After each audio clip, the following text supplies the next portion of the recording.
बोने बोनेरे बालिश्तिए।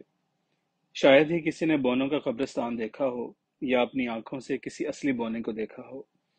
हमारी नज़र में बोना वो है जो 2.5-3 फीट का हो, इससे कुछ कम या कदरे ज्यादा। ये तो पस्त कामित इंसान होते हैं जो किसी भी वजह छोटे रह जाते हैं, जबकि इनके बहन भाई आम कदो कामत के होते हैं। हमने चूंकि असल बोने देखे ही नहीं, इसलिए इन्हें ही बोने समझते हैं। असातीर कदीम बच्चों की कहानियों और वॉल्ट डिज्नी के कार्टूनों के तवसुत से हमने बोनों का तस्वुर कायम किया हुआ है कि ये ऐसे होते हैं, जबकि ये ऐसे नहीं होते। दीगर मखलूक़ात की मानंद ये भी एक खूबसूरत और ज़हीन तरीन मखलूक है, लेकिन इनका जहाँ और हमारा जहाँ और है। ये भी इसी कुर्रा अर्ज पे मुतमक्किन है। सिवाय कामत और चंद दीगर मायब मुहासिन के अलावा सब कुछ इंसानों जैसा ही होता है। एक और हल्का सा फर्क कि इन्हें सांस लेने के लिए हमारी तरह बहुत सी साफ ऑक्सीजन की जरूरत नहीं होती, और ये कि इनके हल्कों मछलियों के गिलफड़ों के मुशाबे होते हैं। ये पानियों की अथाह गहराइयों, जमीन की गहरी परतों, तंगों तारीक गारों, खाइयों, अंधे कुओं और बावलें, जहाँ ताज़ा हवा और रोशनी का गुजर तक नहीं होता, वहाँ खुश खुर्रम जिंदगी गुजार रहे होते हैं। कुदरत ने इनके लिए तारीकी, मिट्टी, पानी और पत्थरों के अंदर भी जिंदा रहने का इंतजाम कर दिया हुआ है। इस ज़मन में एक बेहतर मिसाल पानी में मछली और पत्थर में कीड़े के जिंदा रहने से मिलती है। इनके अपने जहान और अपनी दुनियाएं होती हैं। इंसान अपनी अक्ल व फरासत और साइंस टेक्नोलॉजी के बलबूते पर आसमानों, आफाकों पे झंडे तो गाड़ता फिरता है, नाम नेहाद अधूरी जानकारी के दावे भी करता है, मगर सदअफसोस कि उसे अभी तक पशे के सर के बराबर इस दुनिया की मामूली मामूली चीज़ों और छोटी छोटी मखलूक़ात के बारे में भी अभी इतनी आगाही नहीं जितनी कि एक कुत्ते, कव्वे या काफ से इब्तिदा रखने वाले जानवर रखते हैं। बज़ाम खुद बड़ा ज़ीरो को मुदब्बर इंसान अभी तक मछलियों और हशरातुल अर्ज़ और हशरातुल फ़िज़ा व हवा की इक़साम का अशरे अशीर भी दरियाफ़्त नहीं कर सका। अपने जिस्म जान के हशरातुल अजसाम के आगे वो आजिज़ है, समझ नहीं पाता कौन से दोस्त हैं और कौन दुश्मन। एक जरासीम दरियाफ्त होता है, अभी इसका नाम नंबर ही ज़ेर तजवीज़ होता है कि इस एक जरासीम के अंदर से 101 जरसूमे मारज़ वजूद में आ जाते हैं। ये इंसान अपनी नाक के नीचे के नज़ले ज़ुकाम के जरसूमों को शिनाख्त नहीं कर सका।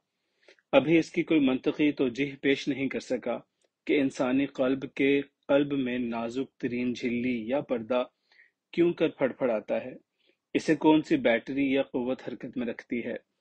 यही फड़फड़ाहट हरकत कल्ब जिंदगी की अलामत ठहरी। इंसानी दिमाग की बोल अजूबियों को नहीं जान सका, अपने हिस्सियाती निज़ाम को कमा हक़्क़हू नहीं समझ सका, यानी वो अभी अपने जिस्म वजूद के अलिफ बाय की अद पचद को ही बमुश्किल समझ पाया है। चाह जाए कि वो रब्बुल आलमीन के आलमगीर मरबूत निज़ामो सलाम को जान सके।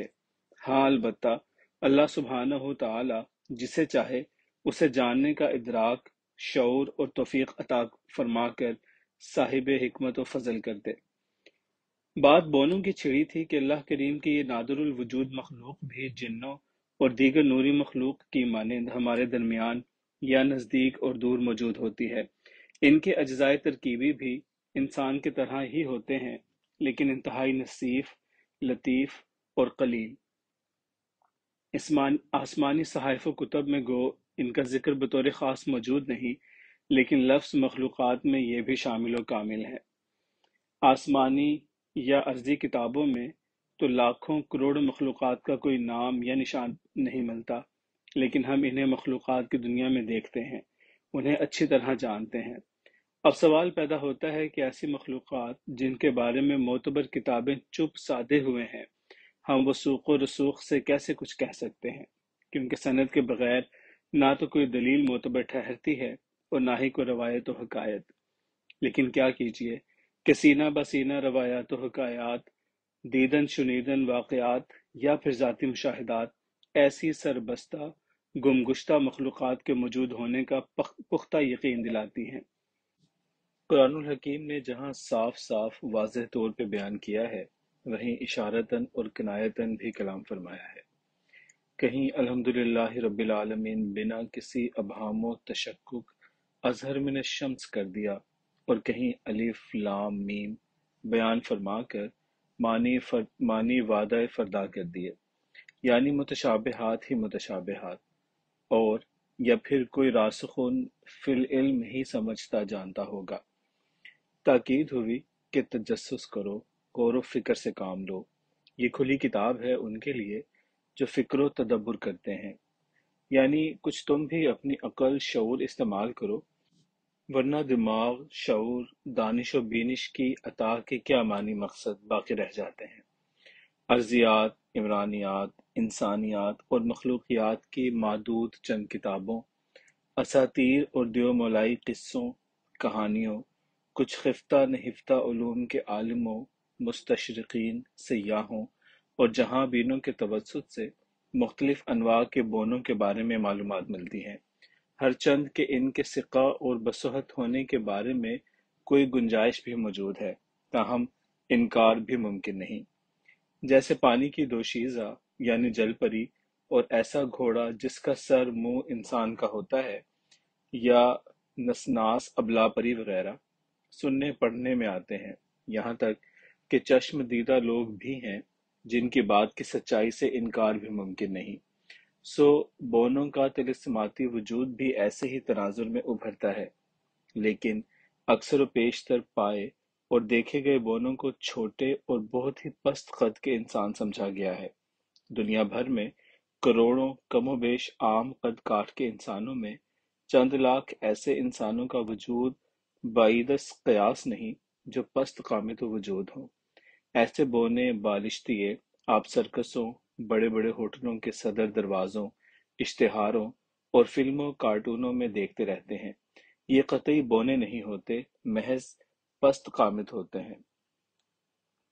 اگر میں یہ کہوں کہ اصل بونے شاید وہ باید ہی کسی نے دیکھے ہوں تو یہ غلط نہ ہوگا، کیونکہ جنات، جل پری، پریزاد، ہمزاد، موکلات، نساچر، قدسی یا رجل غائب وغیرہ دیکھنے اور قابو کرنے کے دعوے تو بہت کرتے ہیں، لیکن حقیقت میں ایسی مخلوقات کو کم ہی کسی نے دیکھا ہوگا یا ان سے کوئی واسطہ رہا ہوگا، اور اگر کوئی ان مراحل سے گزرا ہوگا تو وہ مہر بلب ہوگا، ڈھنڈورچی بن کر ڈھنڈورا نہیں پیٹتا، اخباروں کے اشتہاروں میں دعوے نہیں کرتا۔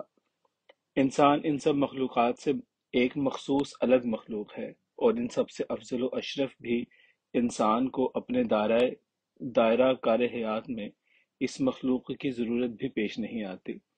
بونوں اور انسان کا خمیر چونکہ قریب قریب ایک سے اجزاء سے ہی اٹھا ہوا ہے، اور اس میں گندی ہوئی مٹی کا تناسب چونکہ دیگر عناصر سے زیادہ ہے، اس لیے یہ مخلوق انسان کے مانند زمین پہ آسودگی محسوس کرتی ہے، لیکن انسان کی طرح پانی، ہوا اور آگ سے بھی تعلق خاطر رہتا ہے۔ یہ برفزاروں، کوہساروں، سر بفلک چوٹیوں، تنگ و تاریک طویل پہاڑی غاروں اور صحراؤں میں بھی پائے جاتے ہیں۔ یہ قبیلوں کی صورت سرداری نظام کے تحت رہتے ہیں۔ معاشرت، خاندانی رسوم و ضوابط، مرنا جینا، لڑنا بھڑنا ایک طرح سے انسانوں اور جنوں کی طرح ہی ہوتا ہے۔ چند مستنشیات بھی موجود ہیں، مثلاً یہ قامت میں ایک چاول کے دانے سے لے کر اجوا کھجور کی گٹھلی کی لمبائی تک بھی ہوتے ہیں۔ کچھ قبیلوں قوموں میں جوان آدمی کی انگلی کی گرہ تک کے بھی پائے جاتے ہیں۔ ہاتھ اور بالشت کی قامت والے بالشتیے کہلاتے ہیں، جو بونوں کی نسل سے ہی تعلق رکھتے ہیں مگر ایک علیحدہ قوم ہے، اور چند دیگر علتوں اور خصوصیات میں ان سے قدرے مختلف ہیں۔ روایت ہے کہ بونوں کا ایک جوڑا حضرت نوح علیہ السلام کی کشتی میں مٹی کی ایک ایسی ہنڈیا میں موجود تھا جو تڑخ جانے کے بعد استعمال کے قابل نہیں رہی تھی۔ اس جوڑے کا اس قبیلے سے تعلق تھا جو اس جنگل میں رہائش پذیر تھا، جس کے درختوں کے تنوں اور کاٹ سے کشتی تیار ہوئی تھی۔ حضرت نوح علیہ السلام کی دعوت حق پہ ایمان لانے والے اس جوڑے کو کوا اپنی چونچ میں اٹھا کر کشتی تک لایا تھا، اور یہ بھی کہ دوران سفر چند پرندوں اور جانوروں نے بچے انڈے بھی دیے تھے، और इधर इस बोनों के जोड़े के यहाँ भी जुड़वा बच्चे पैदा हुए, एक नर और एक मादा। मगर वो चंद ही रोज में दो चंद बल्कि साह चंद हो गए और कदो-कामत में अपने वालिदैन से भी बढ़ गए। इनके वालिदैन ने तंगिए दामाग के पेश नज़र इन्हें हंडिया बदर कर दिया। ये कुछ दिन बिल्ली के बच्चों की संगत में रहे। मेहरबान बिल्ली ने पहचानने के बावजूद इनकी परवरिश की। बलूंगड़ों के साथ साथ ये भी होश पकड़ते गए। खुशकी पे पहुंचने के बाद बिल्ली ने अपने बलूंगड़ों के साथ इनको भी खुशकी पे उतार दिया। तरीन कयास है कि यही बोनों के बच्चे अपने कदरे बड़े कद की बिना पे बालिश्तिए कहलाए। उधर तड़की हुई हांडी वाले बोनों की भी सुनिए। अपने बच्चे जुदा करने की पादाश में उन्हें हांडी समेत कीचड़ में फेंक दिया गया। कौवा उन्हें तलाशी करता रह गया, मगर ये जमीनी तब्दीली के साथ कहीं दब कर रह गए।